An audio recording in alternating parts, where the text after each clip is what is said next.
Assalamualaikum warahmatullahi wabarakatuh. Terima kasih kawan-kawan yang udah hadir, udah mampir di channel ngobrol horor ya.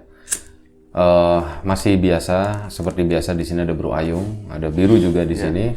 Kita mau ya seperti biasa, kita sesuai dengan nama channelnya, kita mau mau ngobrolin horor gitu ya. Dan buat kawan-kawan ini memang rencananya channel Riam Biru itu mau diganti ke ini tadi namanya ngobor gitu ya. Meskipun saat video ini tayang mungkin belum diganti ya, tapi suatu saat nanti itu akan diganti.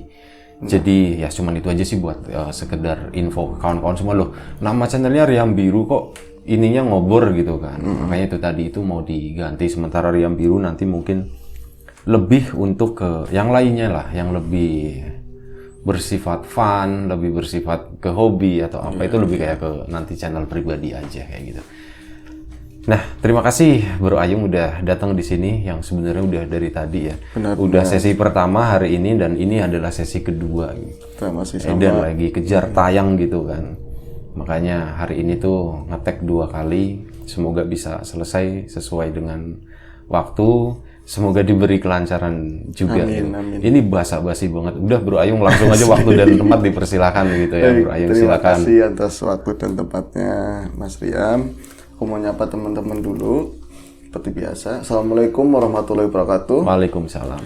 Bismillahirrahmanirrahim. Semoga teman-teman selalu dalam keadaan sehat, selalu dalam keadaan baik, selalu bahagia kapanpun dan dimanapun saatnya. Amin. Ini aku mau langsung cerita ya Bi. Ya silakan. Ini adalah kisah Pak Faiz. Pak Faiz. Itu ya aku selalu ngomongin umur ya Bi. Sebagai patokan dia itu sekitar 50 tahun Bi usianya Bi. Jadi dia memiliki 3 orang anak. 3 orang anak, yang satu udah SMP cowok, yang keduanya sekitar 6 tahun perempuan. Oh, masih kecil-kecil ya. Dan yang paling kecil 3 tahun setengah perempuan lagi. Dia itu tadinya di Jakarta, usahanya di percetakan begitu Bi. Percetakan apa? Batu bata, percetakan kertas, stiker atau apa gitu? Lebih ke kertas, stiker, sablon, yang multi begitu. Cuman karena memang setelah perceraiannya, printing ya berarti. Iya, setelah perceraiannya dia kan akhirnya kan bercerai sama istrinya. Itu semua aset yang di Jakarta, entah rumah, entah usahanya dia itu dilegowoin, diloske, diculke buat istrinya, dilepas semua buat istrinya. Gue tahu kenapa Pak Faiz itu cerai sama istrinya. Kenapa memang? Dia salah cetak undangan Bro, namanya sendiri. Iya betul. Salah cetak undangan, pas istrinya baca, lu bapak maksudnya apa ini lu gitu. Bisa jadi. Makanya ya udah akhirnya digugat gitu. Iya juga, aku nggak kepikiran situ ya. Gitu udah lanjut bro. Oke, sampai mana tadi? Gak apa-apa ya kawan-kawan, kita ya sambil santai gitu kan. Itu emang ngobrol kita tuh kayak nanti gini. Nanti tanyain. Aslinya tuh begini. Tapi tak tanyain nanti. Aslinya gimana gitu kan. Jangan bohong gitu. Jangan bohong, nah ini ngaku. Pak Faiz itu akhirnya karena memang dia kecewa berat, terluka begitu loh ya. Jatuh gitu. Jatuh down. Nah itu akhirnya dia memutuskan untuk pulang kampung setelah resmi bercerai. Dan masalah gono gini apa udah buat kamu semua. Iya. Apa dipakai semuanya. Diambil aja gitu. Yang penting anak-anak tetap ikut sama Pak Faiz, dan memang istrinya juga nggak pengen bawa anak-anak, orang lagi lupa, jadi ada someone else begitu. Nah itu. Oh, istrinya begitu. Iya, di depan mata. Atau jangan-jangan yang salah cetak undangan istrinya. Bisa jadi. Gitu. Pak ini buat temen tapi namanya sendiri. Namanya ya whatever lah. Dan akhirnya itu dia pulang kampung. Nah di kampungnya dia itu kan ada tinggalan rumah orang tua. Orang tuanya udah nggak ada semua Bi. Ada rumah ya bisa dibilang rumah tua, ada banyak pekarangannya juga di sekeliling itu.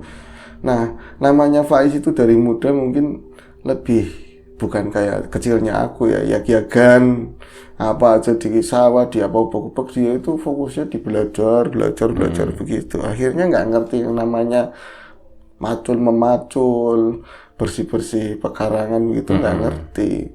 Jadi pas dia datang ke rumah begitu ya otomatis dia ngomong ke tetangga siapa yang kiranya bisa mintain tolong buat bantuin bersih-bersih rumah, pekarangan dan lain-lain. Tapi ya waktu itu dia juga keder mau usaha apa. Ada memang harta sedikit lah, tinggalan waris orang tua dan juga tabungannya dia sendiri di luar sepengetahuan istrinya. Itu nanti aku mau mulai usaha begitu. Nah, satu ketika lagi beres-beres rumah tersebut dulu begitu ya, sama tetangganya tadi ya, bilang saja namanya Pak Tarno. Pak Tarno bilang gini, Pak, iki Pak, jenengan rumah udah mantes sih, sebelah depan ada taman udah bagus, tinggal sekarang kan musim bonsai apa tanduri bonsai. Ini Pak Tarno yang bilang. Iya, nah itu nanti udah bagus. Ya, so tahu biasa orang-orang kampung kalau udah, bukan semua kampung ya, bukan semua orang juga udah ada ini apa ngomong lancar Bi. Nah itu nggak usah di ngomong-ngomong Pak, udah apalagi kalau yang harganya lumayan ini kan lebih lancar lagi. Nah itu bagusnya ini begini-begini, kata Pak Faiz sih memang perlu informasi itu kan, tapi kok kayak cerdas banget, cerdasan dia gitu. Dia masih keinget ya, sama Pak Tarno istri. kan pesulap. Bukan Tarno itu. Oh beda. Tarno Susanto. Tarno Susanto. Iya. Nah itu dia ngomong, tapi Pak ini mah saran buat Bapak. Mas saran itu apa? Ini mah saran. Oh ini mas saran. Ada Oh, ini sih saran. Ini sih saran Pak. Kalau pekarangan sebelah wetan pojok itu Pak, yang mana Pak? Yang pojok. Jenengan nggak pernah pulang ya, nggak ngerti pekarangannya sendiri. Oh itu masih punya Bapak toh? Iya iyalah. Itu pomarong poma kata orang sini. Itu pomarong poma itu berarti pokoknya gitu. Ya itu pokoknya itu ya cuman bersihin aja Pak, itu kan tanah lapang, ada tumbuhan-tumbuhan ya, paling pisang apa udah biarin Pak. Lo kenapa emang? Amit sewu Pak, ini dari cerita orang tua saya dulu loh, dari mbah-mbah begitu. Itu tanah yang pojokan itu dulu itu buat apa, yang nguburin mayat-mayat pembantaian Pak. Begitu. Lo apa hubungannya? Sing dibantai dari siapa? Kata yang bantai itu siapa? Ya adalah, entah itu company, entah pergerakan-pergerakan begitu. Jadi kalau dalam kacamata saya, so taunya makin jadi, makin ngambil lagi kan udutnya. Udah pakai kacamata waktu itu ya? Siapanya? Itu sih tadi dalam pakai ya, dalam kacamata saya gitu. Dia itu ya. Nah itu auranya itu Pak, bahasanya udah aura. Mungkin ini tadi apa namanya ya, pekerjaan dalam bidang macul. Kalau udah bahasa aura nanti ada bidang yang lain kan lumayan Bi. Nah itu ngomong auranya itu nggak enak Pak begitu. Oh begitu ya, jadi kalau aku mau usaha, lagian aku nggak kepikiran Pak mau usaha apa gitu. Belum ada kepikiran, yang penting ada buat tinggal dulu. Tapi sana jangan diapa-apain ya Bu. Iya Pak, begitu aja. Paling dipagar aja, nanti tinggal bilang ke saya. Nah kan. Langsung project ditawarin ya, proposal masuk. Proposal masuk. Dari bambunya punya dia sendiri, semua ya kan. Iya. Ini orang properti ini. Orang properti. Mungkin karena memang settingannya di kampung aja. Kalau di elit ini kan lumayan. Nah itu akhirnya singkatnya cerita itu kan obrolan dulu. Kemarian karena semakin waktu bertambah, kalau Tarno disuruh nukang terus, habis duit buat nukangin Tarno aja. Nah ini semakin kesana, Tarno kok permainannya ada, Pak ini bikin ini, gak habis-habis. Nah Pak Faiz mulai belajar nyangkul, mulai belajar ya bikin-bikin apa begitu. Dia mulai serak-seruk lah ya. Mulai diapa-apain sendiri sambil anak-anak mulai dipindah sekolah, mereka bisa penyesuaian di rumah. Ya bisa dibilang apa masalah-masalah sama istrinya agak terlupakan begitu. Ya sampai satu ketika ada teman lama itu datang ke rumahnya Pak Faiz. Nah itu mau ngomongin ya cari pandangan aku mau usaha apa, sedangkan paknya aku kan di tadi percetakan. Tapi yo aku kalau mau bikin percetakan lagi sama aja mengingatkan masa lalu yang lain begitu. Ya kalau kamu kayaknya kamu itu udah udah srek main tanah begitu lumpur-lumpuran. Gini aja yang satu jalur. Kamu itu ternak lele aja nanti itu apa kita cari buangannya kemana, pokoknya bikin aja ternak lele. Lah terus versinya apa? Pakai terpal bisa, tapi jangan, itu kurang enak. Mendingan kita bikin bolongan-bolongan di tanah ya 1 x 3 meter. Nah, di mana ini kan tanahmu lebar sebelah sana, itu nunjuk yang pojokan tadi. Yang proyeknya Pak Tarno dipagerin itu. Iya, proyeknya Pak Tarno. Itu Faiz agak berpikir begini, Pak Faiz. Itu dulu Pak Tarno pernah bilang, jangan diapa-apain, itu bekas kuburan pembantaian begitu. Tapi opo yo orang mati ya mati, nggak ada urusan begitu. Itu lebih diyakinin kawannya ngomong sih. Itu katanya bekas. Lah opo sih kamu orang modern bukan orang kuno, udah nanti orangku yang garap proyek lagi. Jadi gitu. Dikelilingi orang-orang proyek. Proposal banyak masuk ya. Iya, itu akhirnya benar disetujui ACC dibikin. Itu jumlahnya 40 kolam. Banyak Sekali 40 kolam, punya duit kan Pak Ais waktu itu. Jadi 1 meter kali 3, 1 meter kali 3 dan ada 40 itu berarti ya 40 memang lebar. Iya, itu luas banget. Luas sekali dan itu hampir selapangan bola dong ya. Yang enggak lah. Setengahnya. Enggak, rapatnya juga enggak ada. Enggak gini loh, 1 meter aja lu kali 40. 40 meter. Udah 40 meter, kesininya 3 kali 40. Iya benar, setengah lapangan bola. Bukan enggak, ini kali 40, sininya 3. 40 kali 3 kurang lebih sekitar 120 meter. Iya seperti plus itu. Ada jaraknya dong, 120. Iya, ada jaraknya paling buat jalan begitu. Katakanlah 200 lah, 200. Kita jadi hitung-hitungan gitu ya. Iya, kok jadi kita ngurusin ya? Enggak, kita harus logis ya. Iya benar. Tapi emang karena aku pernah ada lihat juga, tapi daerah kidul gitu ya. Mungkin tanah di sampingnya jalur kereta itu memang bikin banyak banget dan mereka khusus pembesaran. Bukan dari nol. Iya. Gitu. Jadi penggemukan begitu ya. Pakainya pur, bukan pakai ini. Nah, itu seperti itu, Bi.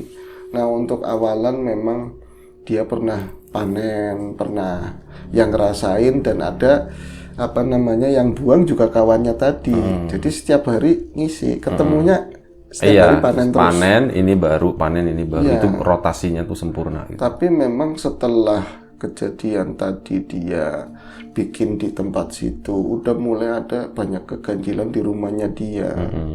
Itu sering terjadi. Setelah kolamnya dibikin, ada masalah di rumahnya gitu. Iya, tapi nggak langsung. Setelah ada yang udah masih berjalan lah. gitu. Udah berjalan, itu udah mulai banyak masalah. Dia itu sering kalau di kolam tadi, orang kan kadang-kadang pengen fresh, nggak pagi, nggak malam, pengen ngontrol ke sana. Ada dibikin saung kecil juga. Itu kalau di sana itu anyes, nggak enak. Kayaknya banyak yang duduk di situ, tapi dia nggak begitu. Padahal terbuka itu terbuka. Paling ya kiri kanannya kan kebun luas. Tapi di dalam rumah itu sering dia dinampakin kayak banyak sosok, tapi bukan yang di cerita-cerita film seperti itu. Tapi memang manusia, Bi. Tapi dengan model yang aneka macem. Jadi manusia modelnya orang ya, nampaknya kayak orang, tapi kayak ini apa sih? Yang hidup lagi namanya apa, Bi? Yang hidup lagi maksudnya? Ya, zombie. Zombie modelnya kayak zombie, Bi. Ya pokoknya ada manusia, manusia B, manusia C, manusia D, manusia E gitu banyak. Jadi ragamnya banyak, tapi kebanyakan itu. Kebanyakan modelnya orang berlumur berdarah. Itu nampakin, misalnya dia mau ke belakang, itu kok ada orang modelnya, astagfirullahaladzim, kok aku ngeliat lagi begitu. Ngapain bro sosok tadi? Paling berdiri di pojokan begitu, tapi nggak pernah di tempat yang terang, selalu di tempat-tempat yang gelap, kayak di dekatnya kamar mandi. Pokoknya pojokan-pojokan. Kadang juga di ruang tengah dekat akuarium yang gelap-gelap, lampu dimatiin. Akhirnya dia banyakkan lampu dinyalain semua. Itu sih malam atau siang? Malam biasanya. Banyakan malam sama ya habis asar begitu. Udah mulai sore gitu ya. Pokoknya sore terus nyampe malam itu seperti itu. Tapi Papa Ais juga nggak mengatakan bahwa dia itu orang yang berani, tapi dia pakai orang yang logis dan itu ya udah nggak apa-apa, mau nampakin mau apa, aku konsentrasinya buat anak, aku lagi mau usaha, aku nggak mikirin itu, selama dia nggak nyentuh aku, selama nggak ngapa-ngapain ya udah gitu. Bodoh amat gitu. Mungkin juga ini ada hubungannya, mungkin disambung-sambungin sama omongannya Pak Tarno, jangan bikin apa-apa di tanah itu. Gitu. Nah, kalau misalnya buat pembantaian yang nggak mungkin selebar itu, tapi mungkin ada yang nyerang ke area pembantaian tersebut ya. Nah ini, tapi ya kalau ke aku fine-fine aja. Mungkin aku bisa nahan buat hiburan wis daripada pusing gitu. Tapi udah mulai ke ranah bocah-bocah gitu. Jadi bocah-bocah sering dinampakin, sering ngikut, sering katanya, Pak begini, malam, sore, kadang-kadang pagi mainan di rumah.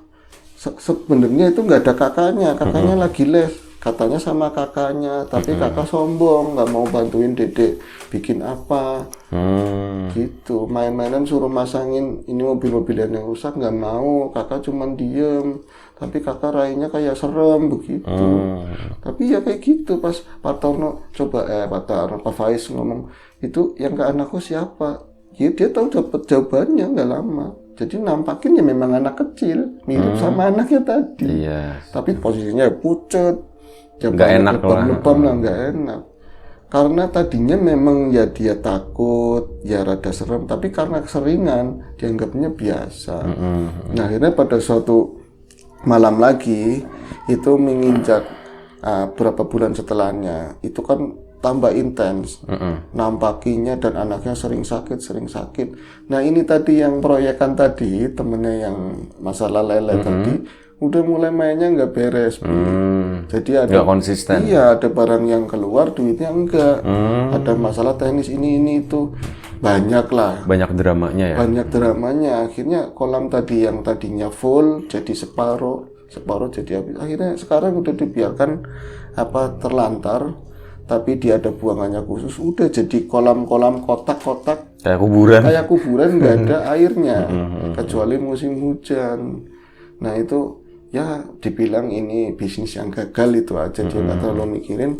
Nah yang penting ini kedepannya aku mau usaha apa lagi, tapi anak-anak harus sehat, jangan ada gangguannya masih tetap sih Bi. Nah satu ketika ada seorang teman lama lagi, moga-moga ini bukan orang proyek proyek lagi ya. Iya, itu datang ke tempatnya dia, kenapa aku dengar dari kawan-kawan itu dari ya media sosial yang katanya kita mau reunian, kamu itu sekarang di rumah, nah, lagi bingung mau usaha ya Faiz ya sempat proyek nih begitu kan, dalam hatinya gitu. Iya, tapi kita jangan prasangka buruk dulu begitu.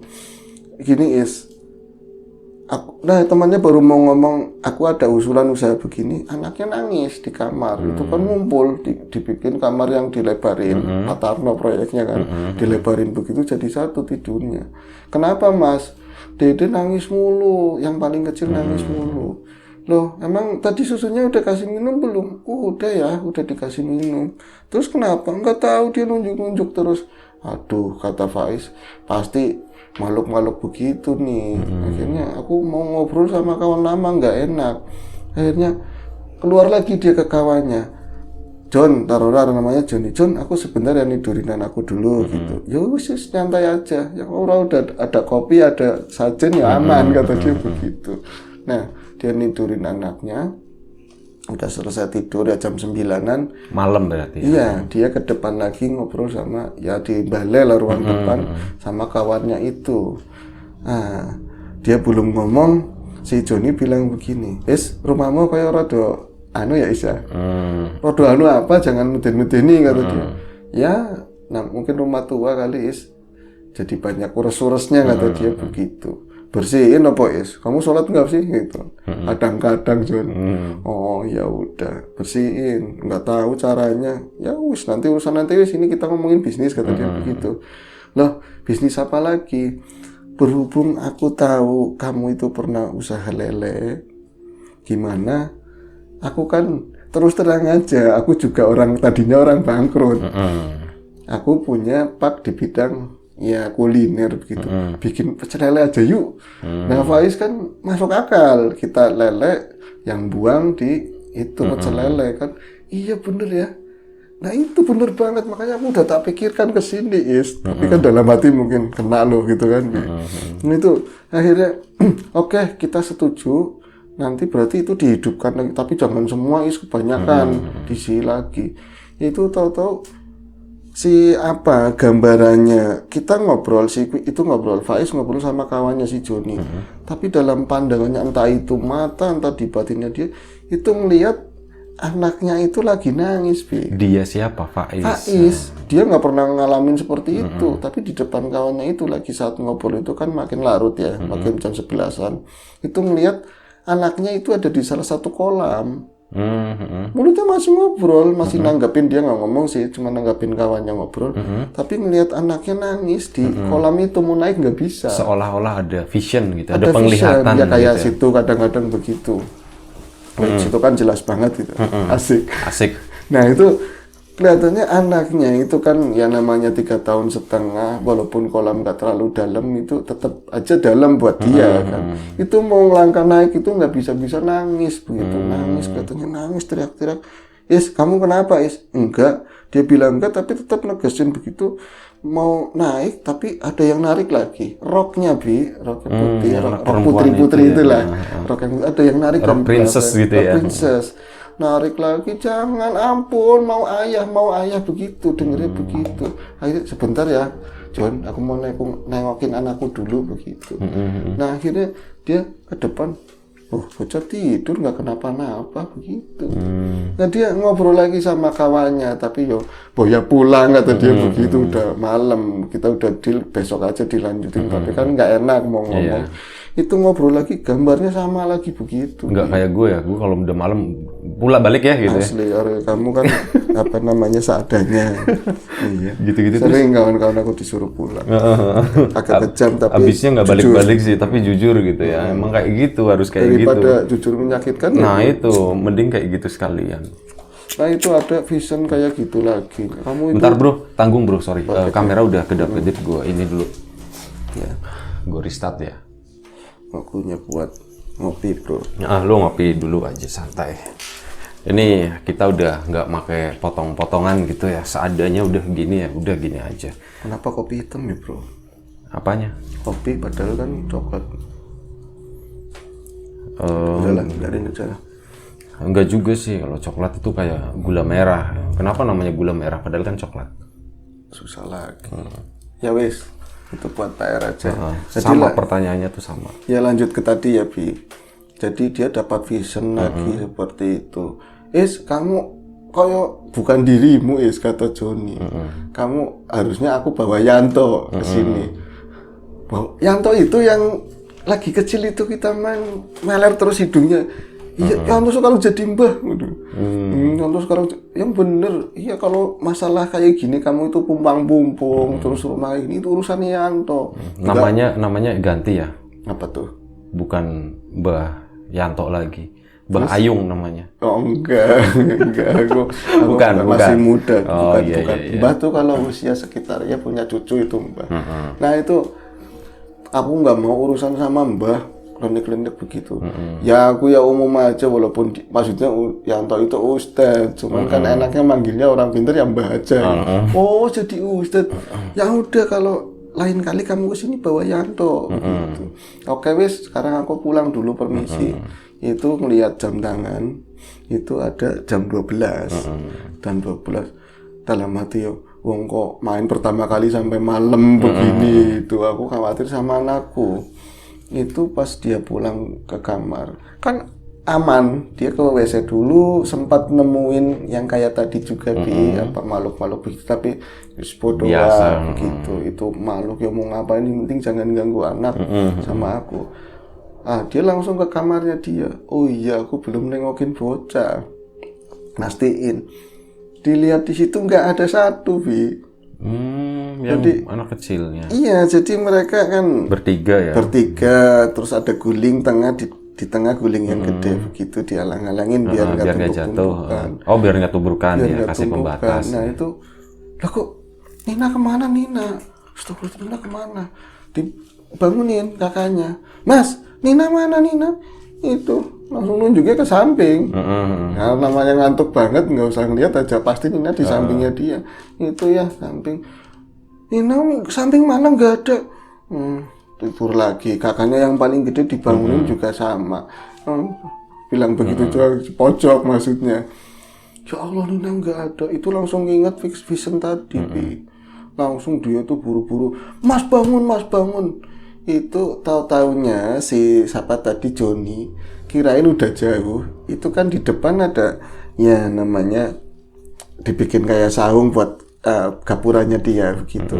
motor nggak hidup-hidup, motor butut. Itu denger rame-rame Joni kayak ada teriak-teriak begitu si Faiz, mas Dede mana gitu, dia iseng. Kenapa sih Joni begitu? Kenapa si Faiz begitu? Akhirnya nggak lemah dari pintu depan itu ngelihat si Faiz bawa senter sama anaknya yang paling gede. Loh, hey, ngapain malam-malam begitu? Kamu belum pulang? Sini cepat. Apa? Nina nggak ada. Nina siapa? Nina anakku yang paling kecil. Nina nggak ada gimana? Tidur sama kakak-kakaknya, tapi tadi tak tengokin nggak ada. Nah, ini kamu mau kemana? Mau ke sono, ke kolam. Nah, ini bocah di belakang kali pipis. Nggak, ke kolam aja, ayo, anterin. Itu bener di sono, Bi. Ada di kolam, Bi, lagi nangis, Bi. Itu ada di kolam lagi nangis, udah biru begitu cengker nangisnya. Ya. Jadi nangis tapi nggak ada suara. Udah mau naik susah, main naik susah. Terus ngomongnya gini, ya Allah kamu di sini dibantuin sama tadi ya sama Joni kawan itu diangkat begitu. Tapi berat Bi anak sekecil itu. Nggak ada yang megangin kayak Vision tadi. Tapi seolah-olah lagi diangkat itu. Ini rok itu kayak ketarik gitu loh. Dan berat banget, bocah itu diangkat berat banget. Loh ini kenapa ya John kok begini? Ya Allah bocah udah biru begini. Akhirnya si sahabat tadi Joni sebisanya doa-doa macam-macam gitu. Ayo lagi itu bisa diangkat. Tapi digendongannya si Joni karena ini ketakutan si anak yang gede digendong sama bapaknya, sama ayahnya. Si Nina digendong sama si Joni. Itu nyampe berat banget kayak gendong istrinya kan agak gede istrinya. Ini kok kayak istriku yo. Kayak istriku beratnya itu nyampe ngeser ke dalam Bi. Itu tapi apa namanya masih biru nangis cuman ngomong Nina kamu kenapa sayang kamu kenapa kayak gitu doang. Akhirnya malam itu juga gini aja kamu jagain anakmu aku mau ke Yanto. Langsung nyusulin ke rumahnya Yanto. Kebeneran Yanto ada di rumah. Namanya orang kayak gitu jarang tidur malam Bi. Kita ke rumahnya Faiz ada masalah aku udah tahu. Orang pintar, Mbah Ayung lah pokoknya. Bukan. Mbah Ayung. Bukan kayak gitu. Terus. Aku hanya pencerita asik. Nah itu kesana, Bi. Tahu gini. Udah nggak usah basa-basi. Nanti reuniannya nanti aja. Iya bener. Pakai peci kayak wisdom gitu, Bi. Packagingnya udah begitu. Wah, tolongin aku, tolong. Kamu udah sini dibaringin anaknya dikasih air didodoain begitu terus kata Joni berat banget tadi kayak di dalam kolam ikan ada yang narik begitu itu tadi kata tetangganya ini itu tempat pembantaian buat buang bantai apa kata dia mau tempat bantai orang kayak mau apa tanah ya kembali ke tanah nggak ada urusan dia bilang begitu kata si Yanto. Udah tapi ini berat, ada yang gandul ada di dalam. Tadi iya, sekarang coba kamu bawa pindah ke situ. Iya enteng kata dia begitu. Udah enteng. Akhirnya kamu yang ngerasain belakangan ini berapa bulan terakhir setelah kamu ke Jakarta, apa tadinya nggak ada apa-apa setelah bikin bikin kolam di situ, aku sering ditemuin malu-malu. Kamu berani ya, nggak takut ya? Nah, aku lagi pusing nggak mikirin itu. Yang penting anak-anak. Tapi kamu tahu sendiri John, nyampe kayak gini anakku nyampe sana kapan keluarnya? John, kamu tahu sendiri kan dikunci John, bisa di sana. Lewat mana? Ngeledok anaknya, terus ada jendela kali ya, gitu. Diam begitu. Nah itu akhirnya dijelasin. Ini maaf ya John, aku nggak mau nyebrang ke ranahmu. Nggak ada hubungannya sama tanah sini John. Memang makhluk kayak gitu mah di mana aja banyak, apalagi auranya tempat pembantaian itu ya beda. Tapi ini ada kaitannya sama mantan istrimu itu. Ternyata memang istrinya bermain. Tapi ini di luar kamu meyakini apa enggak loh itu. Istrimu tetap memantau kamu walaupun dia yang salah. Kok tahu gimana kata Joni, orang pintar ya tahu gitu. Orang pintar tahu. Nah itu, dia memang salah, dia selingkuh, dia bermain sama cowok lain dan cowok itu memang penganut ilmu hitam. Itu yang ngirimin justru makhluk-makhluk ini anakmu dibikin situasinya seperti ini itu mereka. Bukan dari sini, enggak ada hubungannya begitu loh. Jadi mereka yang salah namanya harta habis, pengen menguasai hartamu. Jadi kalian dibikin biar nggak bahagia, stres dan lain-lain, nanti juga diambil alih karena kamu anak tunggal, nggak ada waris yang lain. Oh seperti itu, terus gimana toh? Ya wis berdoa sama-sama aja, itu ditanganin. Alhasil setelah itu kolam lele diisi lagi, jadi baik, dan mereka bikin pecel lele, udah akhirnya jalan gitu. Gitu. Jadi hasil panennya buat malah pecel lele dimasak sendiri gitu ya, nggak dibuang kemana-mana. Bisa ada berapa warung lah, ada warung apa begitu. Berarti pecel lele Pak Faiz gitu ya, ntar kita cari gitu. Iya, Faiz dan Jono. Gitu. Faiz dan Jono. Nama samaran gak bakal ketemu. Iya. Okay. Nanti kapan-kapan kita makan di tempatnya lah ya. Iya boleh. Oke. Udah berarti setelah itu masalahnya udah clear semuanya ya. Oke. Ya. Cool. Nice. Apa ya? Gue jadi inget. Iya, kolam lele. Gue pernah main ke daerah apa ya? Satu daerah di sana lah. Agak ke selatan, agak ke timur. Iya. Daerah Pekiringan ke sono. Oh, itu gudangnya lele bener. Pegirikan, pokoknya banyak yang ikan pindang kayak gitulah. Dermas Sandi bener. Pernah ke sana. Main ke tempat lele situ. Kolamnya itu jadi sawah ya, sawah luas banget, itu dibikin kolam semuanya, gede-gede kolamnya. Cuman masalahnya adalah di situ nggak bisa, kualitas lelenya itu nggak bagus, banyak benih yang mati kayak gitu. Dan ternyata setelah diselidiki, ini nggak ada gaibnya ya, setelah diselidiki itu adalah air tanahnya, pH-nya itu nggak tahu ya, nggak tahu kegedean, nggak tahu kekecilan, kayak intinya pokoknya pH-nya itu nggak bagus. Kenapa? Karena itu adalah tanah sawah bekas banyak pupuk gitu. Pupuk-pupuk kimia yang udah bertahun-tahun kena hujan, ngeresep dalam gitu kan. Dalam, nah itu diambil lagi. Nah di airnya tuh kandungan itu tuh masih banyak. Itu branch ke atas jadinya seperti iya, itu. Itu udah kolamnya udah banyak banget, tapi kayak gitu gagal juga. Tambahin ya, aku pernah juga, tapi satu kolam kecil, lele nyampe gede-gede. Kalau ada orang pengen beli dulu waktu kecil, ya mesti tak ambilin sehat-sehat lelenya. Tapi belakangan kok yang nimbul makin gak ada, makin makin habis. Tahu-taunya diambilin masku diem-diem, sama buat tongkrongannya itu. Dia ceritanya lagi belajar pecel lele itu diambilin atau tapi di luar sepengetahuanku. Akhirnya habis gitu ya. Berarti banyak pemicu, banyak masalahnya ya.